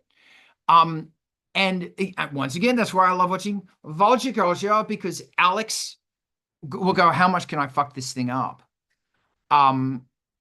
He's really good at it, and it's really inspiring to go, you know what? My choice of synths are not as crazy. And look, man, maybe that's got something, maybe this, you know, dude, if my listening age is 70, that means maybe I was listening to John Cage in the 60s and shit like that too. Maybe I am listening to the fucking Beach Boy because Brian Wilson is still a fucking genius. Yeah, borderline genius. You know, same with fucking Switched on Bark. I'm always talking about fucking Switched on Bark. What Wendy Carlos is doing in that album, fuck, it's mind blowing. Like, and that's why I keep watching Blake 7, because what they're doing on the fucking, you know, Synthy 100 and all that shit, I would never have think to get a glass of water with a straw, suck through making gurgly, blowing bubbles into it, making bubbly, gurgly sounds with a mic, running it through a vocoder, playing chords. I would never fucking think of that, but they did. Because the whole, and this is the irony of it, is we're so hooked up on knobs and blah, blah, blah, but the hands-on approach is increasingly becoming this, you know? And I didn't turn my modular on for 6 fucking months. And you know, I mentioned I had this splurge, thanks tax. And I also got a dope for A196. Watch Ivan. An A196. Is Ivan going to go on Reverb and look at the A196? Ah, it's the gnarly machine. He caves. He caves. The Dofa A196 is a phase lock loop, and it's so fucking cheap. It's like you could get them secondhand $70. They're so fucking cheap, and they are so fucking gnarly. Like, they ruin sound. Same with like the fucking Bode filter. But those things are $400. these, I don't know what, like, I understand what a phase lock loop does, but I don't understand what the fuck the phase lock loop is doing. It disseminates sound. It is so fucking gnarly. And I got one. I went, fuck it. I'm getting one. And it's like, I've had it like 3 days, and it's like, because I used to have one, like Korg Kaos and Hideous and Perfect and Nurse Grenade, covered in phase lock loop. And it's really interesting that because I don't have the thing now, it's like, yeah, I understand how that element of the sound is lost. If you want to seriously fuck sound up, get a phase lock loop. I'm not even bother going to saying what it is. But my point is, step one, classic 80s, they were experimenting because it was a brave new world. No one knew what the fuck they were doing. And it's really fascinating that as the technology was looking at the marketplace going, oh, we want to make it more simple so that the knobs are doing this thing. As they became more accessible, the experimentation was slowly removed. And you can see that as it became more simpler, there was shit you could do on Jupiter 8s and Prophet 5s. I mean, nothing beats a fucking Prophet 5 or a Jupiter 8. But then when it starts getting into D50s and M1s, there's not too much experimentation you can do with a D50 M1. Come on. Really? There's not. And I feel like I am in that mentality, and I'm trying to fix that. One other thing I will say very quickly is something the 80s did that I fucking loved is you've got to imagine the keyboard player. And we're gonna put either Howard Jones there or that guy who's playing all the synthesizers on the beach with the horses. What's that guy's name? Can someone put that in the fucking... It was a Casio stack of Casio keyboards. And he had a headband. Yeah. And the shirt was open and it was a pirate thing. Come on. He did a whole bunch of songs and they were all like that with horses on the beach and keyboard rigs on the side of a cliff on the beach. Fuck me dead. What was that guy's name? He was a crazy Italian guy. Great shit. And for me, it was Ken Evans, I think his name was, who was this Australian ambient artist. And I remember seeing his gig and my life change because it's this guy surrounded by synthesizers. Howard Jones, guy surrounded by synthesizers. And each synth could only play one sound. And this is what Howard Jones would do, except that guy whose hands are going everywhere while he's riding a horse. Howard Jones would go, I'm playing the verse on this synthesizer here. So all the sounds, and on my left hand's playing the bass line on a Moog. Bam, bam, bam, bam. Here I am on this one, the DX7 going chunka, chunka, chunka. But now in the chorus, I'm moving over to the Jupiter 8 with my hand still on the Moog, and I'm going bam, bam, bam. And that was the fucking thing, is that big fucking synthesizer with that big fucking sound, hi bitches, I am the chorus. And it wasn't wishy-washy in all of this other shit, because Howard Jones has only got 2 hands and a drum machine and maybe a foot if he's feeling crazy. That sound has got to fill the fucking spectrum as I'm singing that big, powerful 80s chorus with that big, powerful 80s snare. Never forget the 80s snare that usually comes in on the chorus. Whereas today, we're not limited to that concept. And also back then, the sequences could only do this much. And they were a pain in the ass to program. That's why, when you look at any album pre-1984, whoever programmed the fucking thing gets a credit. Because programming was the worst, shittiest. Look at Alex Ball's fucking things on how much programming sucked. I mean, even when the MPC, the Roland MPC, they called the MPC 500s and all that shit came out, and also the QX, Yamaha Digital QX, it still sucked.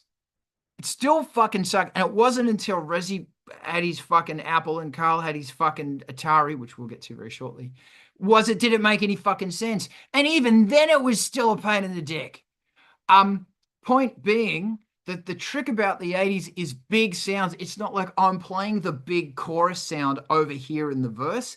No, it comes in the chorus only.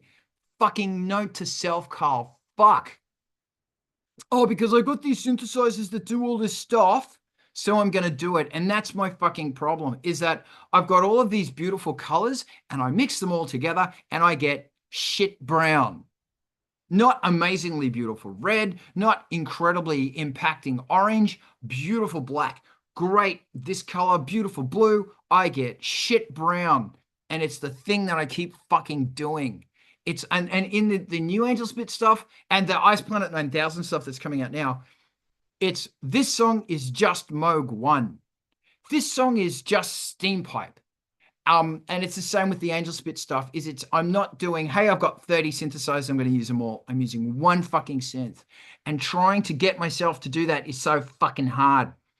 Maybe I do have anger issues. I'm not sure. Hey, and I learned that the Beat Steps got this thing on it where you can go through and adjust of each of the 16 steps, you can adjust if it's early or late in the beat. I didn't know that on the drum machine area. So you can set up a groove, but you can also go in there and micro adjust stuff so that the snare can come just before, which drummers do. Rob, help. There's a lot of talking, Carl. Oh, that's all I do. Talking and swearing and flailing my arms around. Yeah, there was that era there where when the digital synths came in, I hated MIDI because it was so note on, note off. There was no expression, and there was just a clunkiness about it. And the fact is that with DAWs and a lot of plug-in technology and the way that you can control a digital synth now is light years beyond what they might have originally expected. And the patches and presets that you can get, even still, like I once a year I'll get LFO store patches for some of my really old rack synths because they come out with some killer sounds that I never knew would have existed in that crappy $80 rack unit now, which nobody likes. But it sounds awesome. It's interesting. And think about Led Zeppelin with a violin on the electric guitar and as the Donna Summer synth guy who accidentally had somebody on the mixing desk had reverb and delay turned up accidentally and it doubled the beat of her song. And then everyone, like even Brian Eno and David Bowie, are going, "Ooh, check that out! Check that out! That's really cool. We need to do something like that." And it's kind of a spin-off of ideas. Like the Mellotron got picked up a lot. Like the Who experimented a lot with synths more than what had been done before, and some iconic sounds from the late 70s and the 80s are all happy accidents because people accidentally did something wrong that sounded cool. And even though the OEM had not maybe intended the product to do that sound, in the circumstances where people had set it up and turned it on, I think one of them was when he first got one of the Moogs or the ARP, he was trying to turn it on and he couldn't find the on button and he pushed all the buttons and did all the sliders and eventually he found the on button, he turned it on, and that first sound that came out is what he used on his next track because it was killer and it was non-intentional. Like nobody had ever thought to make that sound. It was just how it came about. And I think the manufacturers of equipment are accountable because they want to make more money and they want to limit your control to some extent. But every now and then they'll make a good product which is somewhat unlimited. Like I got to say that the Modwave Mark II by Korg with the Kaos pad on it that does both old DWG files as well as samples, that thing's killer. And people are always making new sounds for that thing because it's so unlimited. And that's great. A little beast, but there's still actually not that many controls on the front surface. That's the tricky thing is how many combinations and permutations can you do before you come up with another happy accident that not 50,000 other music writers who just bought the same thing haven't already created? That's the trick. Okay, thank you, Raziel. I see you. Hang give me a sec. And this is the important thing. And kids, before we finish today, we're doing a reading of Eno, and I'm glad you brought up Eno. It's not just the happy accident, but it's the ability to pick up on the happy accident and go, that's cool. What did I do? How can I utilize this? Same with the gated snare, same with so many fucking things that have happened in music and rock and roll. It's been a whole bunch of accidents. And it's the risk. It is the ability to see risk. It is the ability to understand that you are a child in a sandpit with a shovel making stuff. And that's what I have got to always remind myself, and I think a lot of artists have to remember, is that you're not writing a song. What you are doing is a process that is inviting accidents. Are these accidents life forms that come from another dimension and fuck with our shit? Great. Welcome them. But please make sure that the USB keeps working, and please actually don't fuck with our shit. Fuck with our mind. Fuck with our shit. But yeah, it's the ability to hear it and to run with it. So thank you very much. Maybe did we lose it? But and I just see increasingly bands aren't taking risk. Like how many, okay, I'm going to go on it very quickly. How many fucking agrotech bands all sound the fucking same? Come on, guys. Come on. And it's not just, then you can look at rap, everyone calling themselves Lil. Then you can look at R&B.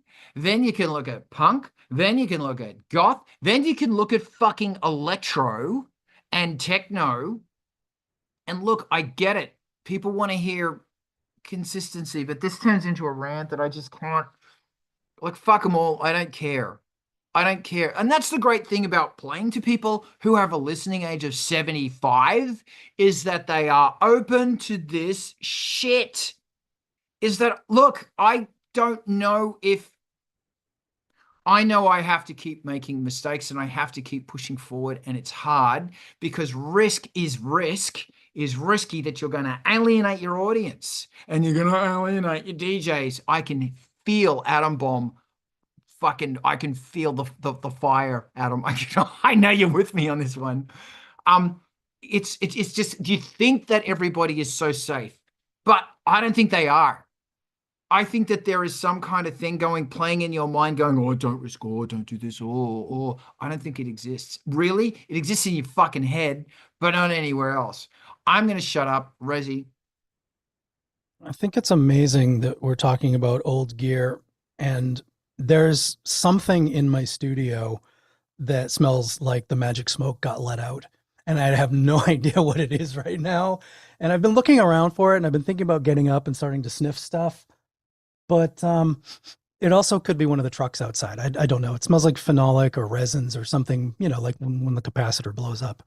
And that's part of the whole thing. Like, I don't know if the risk is really what it is, but that it is rare or fragile. And there's a bit of survivorship bias that we're sort of not mentioning. Like, we're talking about 50, 60 years of great instrument designers, from around the world. And so this is a subset of the most revered, standing the test of time instruments also. And that's important. Bob Moog and Dave Smith and Perlman and, the great Spookla, and creating instruments that are playable with musicians in mind playing them. Like, that's a special time in history. So the survivorship thing, and also the recall versus what really happens, like the beauty of the memories we have of what we did with these instruments is powerful too. So not to put too much of a skeptical eye on what are truly fantastic instruments, but it's easy to forget what the shortcomings are. And my room probably catching fire is one of those, certainly things. I have more broken older synths right now than I do working ones, and it's a shame, but they're very difficult to maintain. When they die and they don't make a noise anymore and they threaten to burn down your room and they are giving you brain damage from the fumes, that's something to consider. Also, we've mentioned Devo and Eno in the same sort of handful of rants. And I think it's important to recognize that one of the high points of what a synthesizer could do outside of the context of what Rick Wakeman and Keith Emerson proved to us they could do, where you walk over to the Mellotron and it sounds like a Tron. You walk over to the Minimoog and you do the lick. You walk over to the piano and you do something virtuosic. These are the punks, nerdy, revolutionary, weird ass, not one hit wonders, but greatest rock band of all time caliber creatives doing stuff with what a synth could do in the context of a rock band where it features synths very prominently. And I think that question, are we not man, answer, are we or Devo, is one of those like kind of stood the test of time turning points anyway, that's fun to recognize as maybe the strengths of what we're talking about with a synth that does something really well. And I would go back to that Eno and Devo moment as a big part of it. Certainly Thomas Dolby and Howard Jones and Nick Rhodes were the icons that I really resonated with, but I understood, those other sorts of moments where it definitely wasn't the guy with the, arc of keyboards all around him kind of thing. It was more just holding a broken SH-101 with even though they're playing chords on it. Yeah. Anyway. Yeah. There was a band in the late 70s who said, we want to use these new synthesizers. We want to get rid of some of our old traditional instruments. We want to use these new synthesizers, but we don't want to learn how to play piano. We want to create notes where we can punch the keyboard to make the sound we want, because that's the power and the energy that we're going to perform live on stage. Can you imagine that? Can you imagine going and buying a flimsy plastic synth today for $600 and saying, I'm going to punch the shit out of this thing until I get the sound that I want? But that's what Carl does with his blaster beam. He beats it up. You come up with really interesting harmonics that way, right? It may be not something that you want to do with your old collectible vintage analog synth, but that's what some of the bands did, was they wanted to express it in their own way, and they took it upon themselves to purposely mistreat the equipment to get the effect. And it doesn't matter whether it was visual or audio. They got the effect that they wanted. And there's some smoke behind you, Raziel. I can see it lingering in them. Yeah. Cloud in here. I'm going to go sniff around. Yeah. There's actually a cloud back there. Okay. I hope that's okay. Yeah. This is really interesting because I was thinking, I was also thinking about On the Run by Dark Side of the Moon, which is it's the sequencer track. And it's really interesting how that song does not belong on that album, but oh my God, it does. And it was like the boldness required to say, oh, this is what we're gonna do is phenomenal. And we're gonna fucking no idea what the fuck we're doing, but we're going to make a whole bunch of weird shit and tape loops and help. Hey, I want to do, if anybody else wants to jump in, unless anybody else wants to jump in, does anybody else want to say anything about this? I was going to say, if you've seen the documentary with David Gilmour, recreates that sound, and then he explains that, hey, that's a really cool sound, we're just going to use it. That's a really important conviction that you make when you, like you were saying earlier, what do you do with that happy accident is what matters. Because there's probably been 537,000 happy accidents that happened but nobody ever remembered how to make it happen again.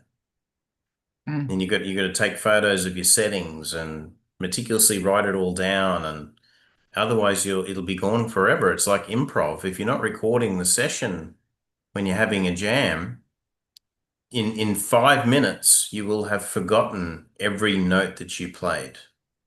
And so that's gone forever. It's gone to the ether.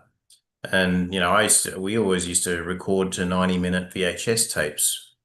The longer recording play, the better, because you just don't want to miss anything in case there was a really cool idea or a funny effect that happened. And interestingly, that ethos is fucking around and then refining. Like jamming, and out of a fucking 3-hour jam, you might get 1 song or 2 songs. And they'll be good songs too, I promise you. That's the refining.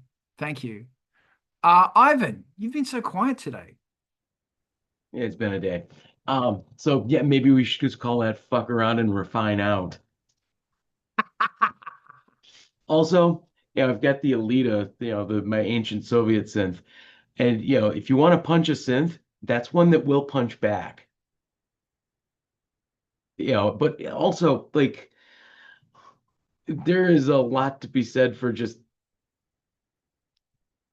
trying things off, the recommended way of doing it, because it's there where you find the gold. That's where the amazing things will happen. And so take a moment once in a while and just try something crazy, and just see what happens. You might get lucky, might not get lucky, but chance of getting vaguely lucky. I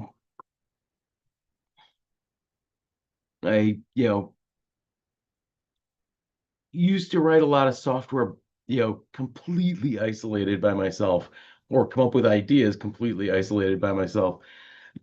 And, I was always like bothered because there was nobody to bounce an idea off of to, check if I was doing something crazy. But, whenever I was doing something crazy, it would turn into something that I had done that was crazy that went into production. Because again, here or in the data center where, the good things tend to happen when you just see what happens.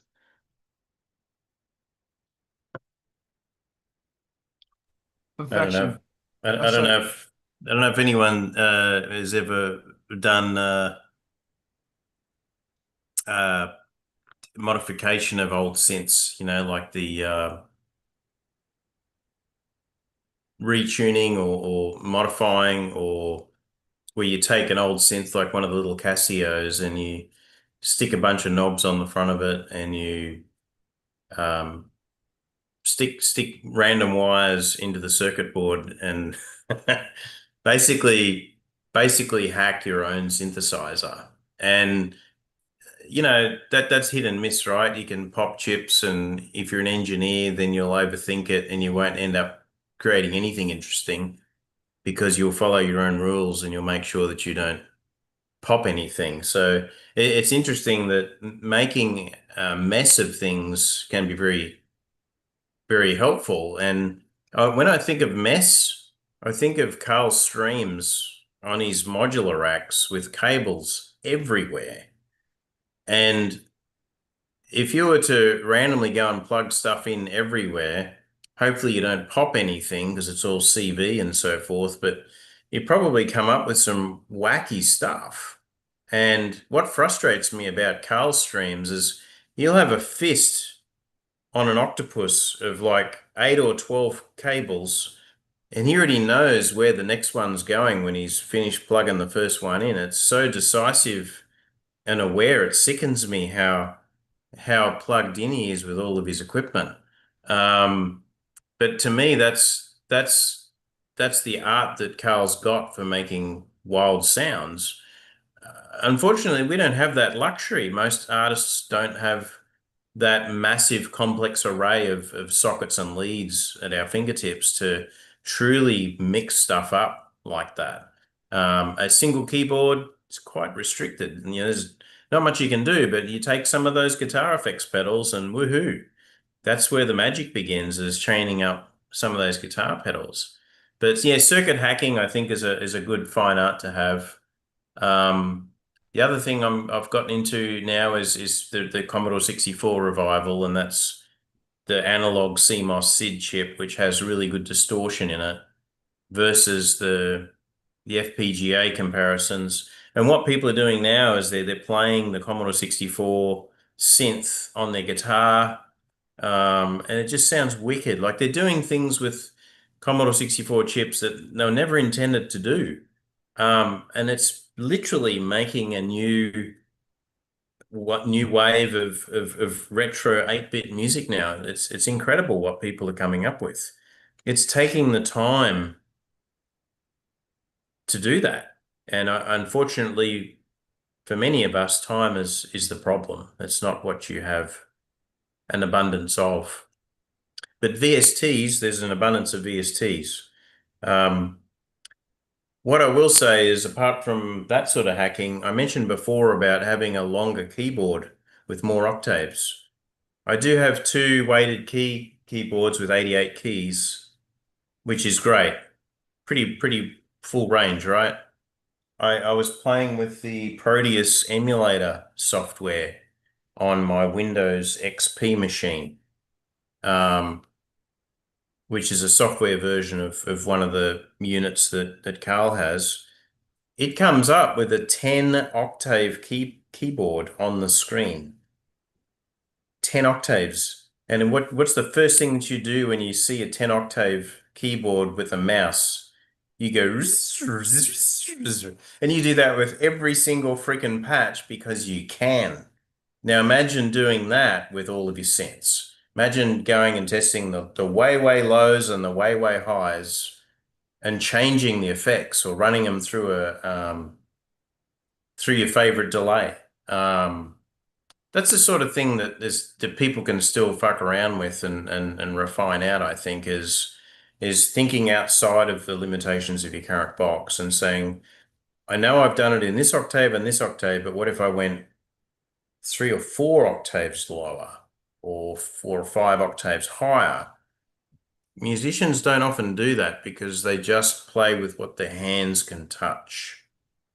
That's usually what they're used to.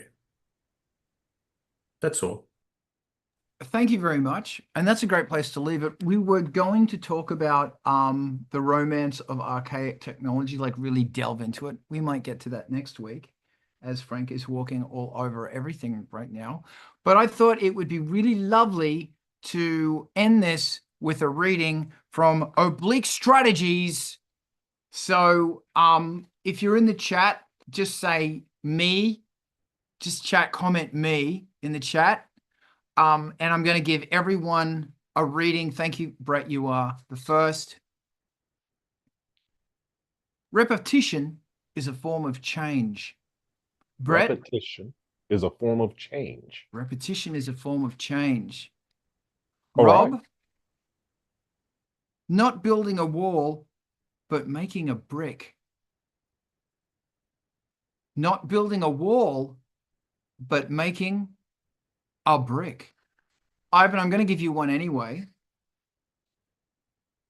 Look at the order in which you do things.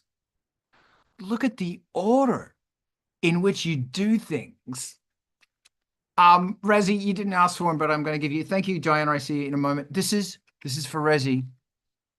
Just carry on. Just carry on. I did, Ivan, didn't I? I did, everyone. Okay. So, Diana, you don't have to be ashamed of using your own ideas.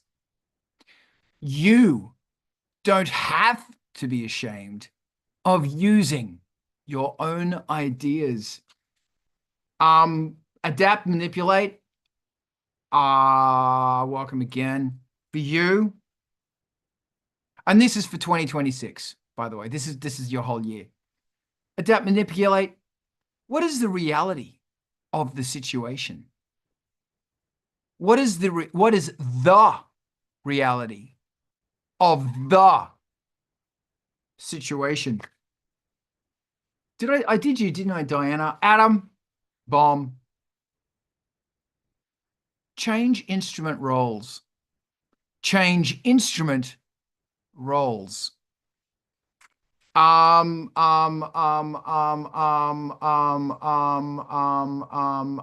still going. Did you? Gabby Cyber, welcome. You're in Scotland, aren't you? Gabby, this is for you. Overtly resist change. Overtly resist change. Did you adapt, manipulate? Did you, where the fuck is it? Is this everyone? Jesus Christ. Put your name in the fucking thing if you want one. God damn it. Adam, Gabby. Eliza's probably gone to bed because it's fuck o'clock in Australia now. Eliza, is it finished? Is it finished? I should do one for Frank. Frank, get the fuck off my Moog One. Infinitesimal graduations. Infinitesimal graduations. Gradations. I'm sorry. Gradations. Infinitesimal gradations. No, I am so not done. I think that's everybody except me. I'll do one for me. Don't be afraid of things because they're easy to do. Don't be afraid of things because they're easy to do. Going a bit Captain Kirk now. And now this is for everyone. And then we're going to fuck off. Oh, wow. This is for all of us. This is for 2026. A very small object, its center. And by the way, there's a big, see that space? That space means a lot because this is Brian Eno. A very small object, its center.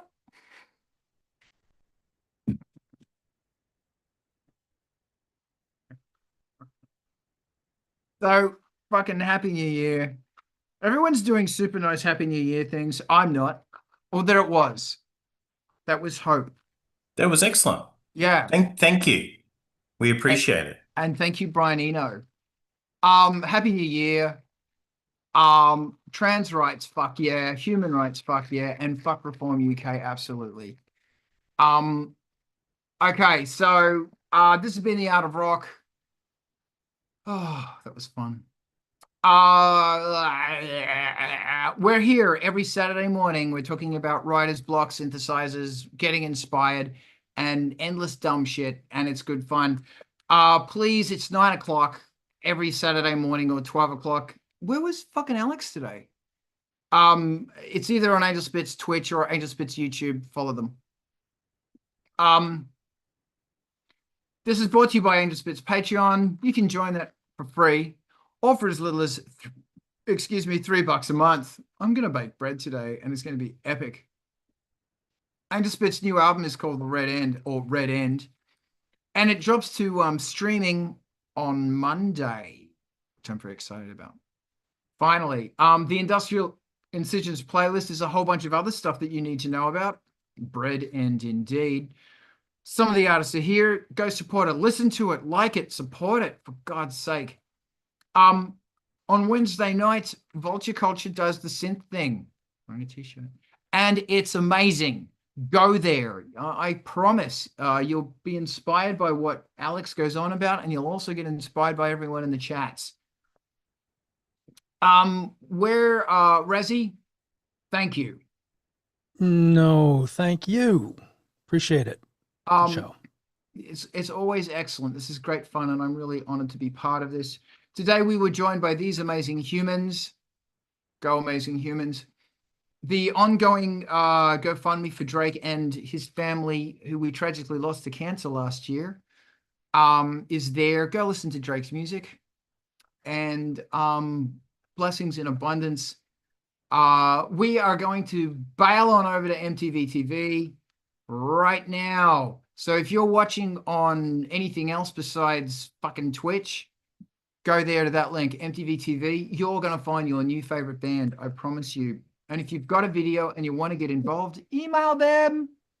And the world would be a fantastic place. So Diana, let's start that raid. We're actually going to stay back here. Diana's going to jump in. Adam might jump in too. Actually, I'm going to throw the thing open. So we've raided. We've raided. Okay. Adapt. I just sent you something there. Jump in. Oh, that's the stream. That's the Zoom. Because we're going to do some MTV things by hanging back here. Thank you for joining us. And if I can get everybody just to stare at the camera and yell, this would be, we finish. And